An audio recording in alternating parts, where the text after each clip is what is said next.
ሰላም ጤና ይስጥልኝ ተመልካች አድማጮች የቻናል ቤተሰብ ተከታታዮች ጀነራል ታደሰ ወረደ ከዝምታ በኋላ መግለጫ ሰጥቷል።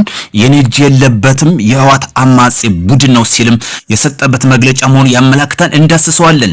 እንዲሁም ጀነራል አበባው ታደሰ ወደ ምዕራብ እዝ ወደ ሰሜን እዝ ያቀኑበት አመላካቹ መንገድ አንዱ የዚህ ጉዳይ መሆኑ ነው።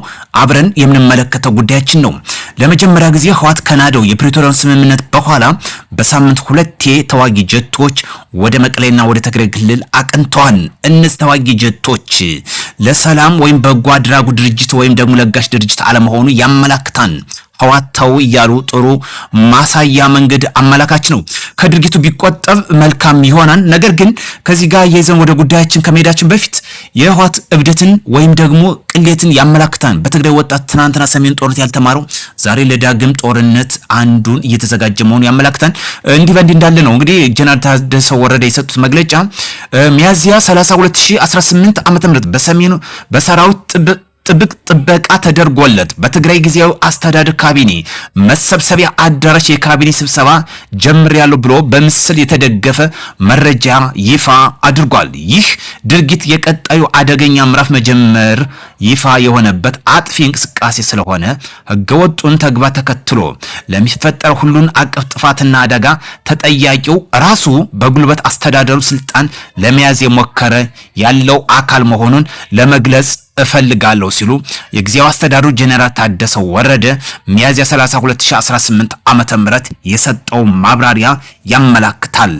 ይህ እንዳለ ነው እንግዲህ ተዋጊ ጀቶች ዛሬ በመቀሌ ቅኝት ሲያደርጉ ያርፈዱት። በተለይ ጊዜያዊ አስተዳደሩ ጀነራል ታደሰ ወረደ በማብራሪያው የኔ እጅ የለበትም በኃይል እንግዲህ በታጣቂ ኃይል ተደግፎ ወይም እጀባ ተደርጎለት ደጀን አዳራሽ ተብሎ በሚገኘው በመቀሌ እንግዲህ ስብሰባ ለማድረግና ካቢኔ ስብሰባ አድርጌያለሁ መግለጫ ሰጥቻለሁ ሲል የነበረበት መሆኑን አመላክቷል። ለዚህ ደግሞ አጥፊ ኃይል ራሱ ተጠያቂ እንደሆነም ገልጿል ማለት ነው። የራሱ እጅ አንድም እንደሌለበት ገልጿል። ከህወሓትም ጋር ተባባሪ ያለ መሆኑን በግልጽ በመግለጫው ያመላክታል። አንድ ነገር እዚህ ጋር ማስታወስ ጥሩ ነው። ተዋጊ ጀቶች በመቀሌ ያቀኑበት ከመቼ ጊዜ በኋላ ነው የሚለውን ስንዳስስ በእነዚህ ሳምንት ብቻ ፕሪቶሪያው ስምምነት ከተናደ በዚህ ሳምንት ብቻ መሆኑ ተገልጿል። በተለይ በዛሬው ዕለት ያደረጉት ቅኝት ለ5 ሰዓት የፈጀ ረዘም ያለ ጊዜ ቅኝት ማድረጋቸው ነው። ህወሓት እንግዲህ የጸረ ድሮን ታጥቂያለሁ የጸረ አየር ኃይል ታጥቂያለሁ ሲል የነበረውን እንደፈለገ ዘና ወይም ሲዝናኑበት ያረፈደ መሆኑ የታየበት ጉዳይ ነው።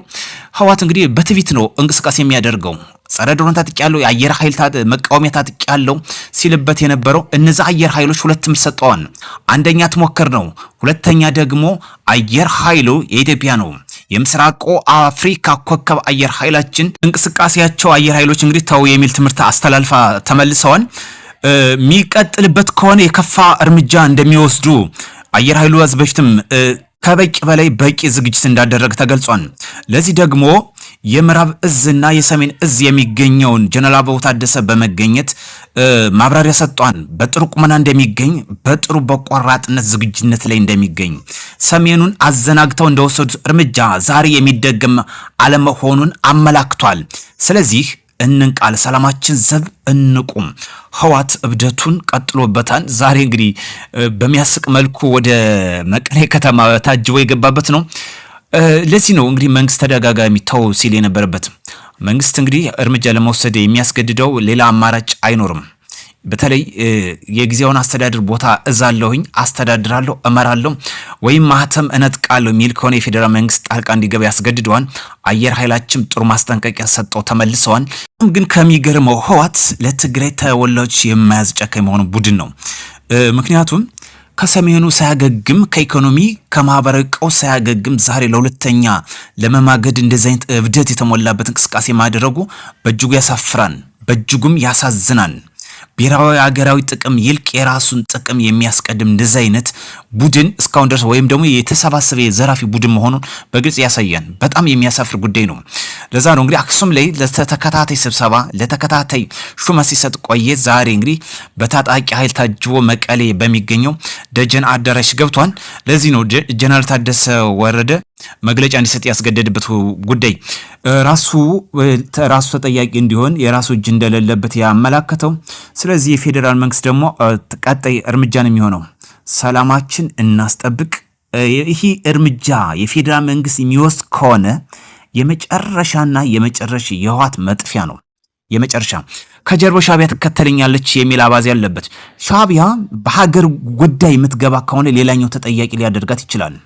ቢሆንም ደግሞ ፌዴራል መንግስት ለሷ የሚሆን አቅም ከበቂ በላይ ተዘጋጅቷል። ሚሊታሪ ፓወር እኮ የማይወዳደር ነው። ሻዕቢያ ባጭሩ በጣም የሚገርመው ለልማት ያልተፈጠረ ለሰላም ያልተፈጠረ ለራሱ ለክልል ለሀገሩ የማይሆን አምባገነን ነው። ትንሹ ግልገል ደግሞ ህዋት ነው። ህዋትን ከጀርባ አሰልፏል። ለዚህ ደግሞ ተላላኪ ፈረስ የሆኑ ደግሞ ጽንፍ ይዞ የሚንቀሳቀሰው ፋኖ ነው። ትናንት ወልቃይትን አስመልሳለሁ ሲል የነበረ ዛሬ የህዋት ፈረስ ሆኖ እየተጋለበ ይገኛል። ውድ ቻናል ሰዎች ሰላም ይቅደም። ጦር በየትኛውም አቅጣጫ ከጅምሩ አይጠቅምም። የሀሳብ ልዩነት በሰለጠነ መልኩ በንግግር በድርድር እንፍታ። ዛሬ ሚያዝያ 30 2018 ዓመተ ምህረት ህዋት ቅሌቱን ያሳየበት ቀን ብለን ብንወስደው ይቀላል።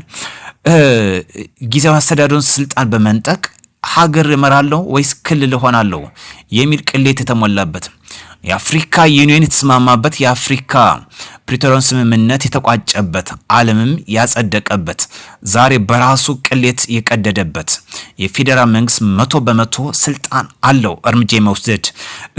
በጣም ከሚገርመው ግን መንግስት እስካሁን ድረስ ትዕግስት አለው። በጣም ከሚገርመው ይህን በይፋ ዓለም ባየው መልኩ ሲቀድ የፕሪቶሪያን ስምምነት በስልጣኑ በኃይል ቀዳለሁ ብሎ እንደፈከሩ ሲቀድ መንግስት እስካሁን እርምጃ አልወሰደበት። አንደኛ ለመንግስት ጥሩ አጋጣሚ ነው። ምክንያቱም አሸባሪ ቡድን ብሎ ቢፈረጅ ይሄ ለመንግስት ትልቅ ድጋፍ ነው። ልክ እንደ አልሸባብ ዓለም አቀፋዊ ይዘት ይኖረዋል። ህዋት ዓለም አቀፋዊ ይዘት ይኖረውና በአልሸባብ ወይም ደግሞ በአሸባሪ ይፈረጃል። ዓለም አቀፋዊ ተቋም ይሆናል። ለምሳሌ አሁን የአፍሪካ የሰላም አስከባሪ የተባበሩት መንግስታት እንደዚህ የሚባሉት በአሸባሪ ከተፈረጀ ዓለም አቀፋዊ እርምጃ ሊወሰድበት ይችላል። ይህ እንደው በርካቶች ጀስም የሰጡት በተለያየ አቅጣጫ እንትን እየሰጡት ነበር። ትንታኔ የህዋትን ቅሌት የህዋትን አምባገነናዊ እና ድፍረት የተሞላበት አካሄድ ይህ እንደ አልሸባብ አሸባሪ ቡድን ለመፈረጅ ምንም ጥርጥር የሌለበት ጉዳይ ነው። ስለዚህ ለመንግስት በጣም መልካም አጋጣሚ ነው። ቢሆንም አካሄዱ በዚህ የሚቀጥል ከሆነ የመጥፊያው ጫፍ የደረሰ ነው።